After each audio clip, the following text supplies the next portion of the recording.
কখনো কখনো বড় আনন্দের জন্য বড় আয়োজন লাগে না, লাগে শুধু কিছু প্রিয় মানুষ আর সহজ মুহূর্ত। দিনের ক্লান্তি শেষে একটু আপন সময়, একটু হাসির ভাগাভাগি, এই ছোট্ট ছোট্ট মুহূর্তগুলোই জমে ওঠে জীবনের সবচেয়ে মূল্যবান স্মৃতিতে।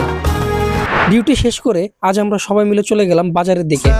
বিশেষ করে আজকের পরিকল্পনাটা ছিল একটু আলাদা। আমাদের বিখ্যাত মামা আমাদের ট্রিট দিবে, সেই আনন্দেই সবার মজা ছিল হালকা উত্তেজনা আর হাসি ঠাট্টা।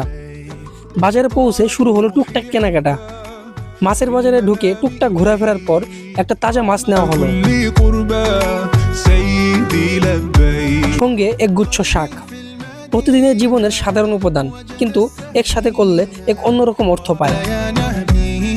সবশেষে ঢুকে পড়লাম একটি দোকানে নাস্তা খাওয়ার জন্য। তারপর দোকানে ঢুকে সিদ্ধান্ত নিলাম আজ সবাই রসমালাই খাবো। অনেকদিন খাওয়া হয় না, তাই স্বাদটা ছিল আলাদা। মজার বিষয় হলো মামা আমাদের খাওয়াবে বলে নিয়ে আসলেও পরবর্তীতে শেষ পর্যন্ত বিলটা আমরা নিজেরাই পরিশোধ করলাম। ছোট মানুষ, সে শুধু হাসি মুখে বলল এটাই অনেক।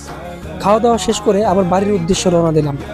খুব বড় কিছু নয়, তবুও দিনের শেষে এমন ছোট্ট আয়োজনগুলোই জীবনের গল্পকে করে তুলে একটু বেশি সুন্দর, একটু বেশি স্মরণীয়।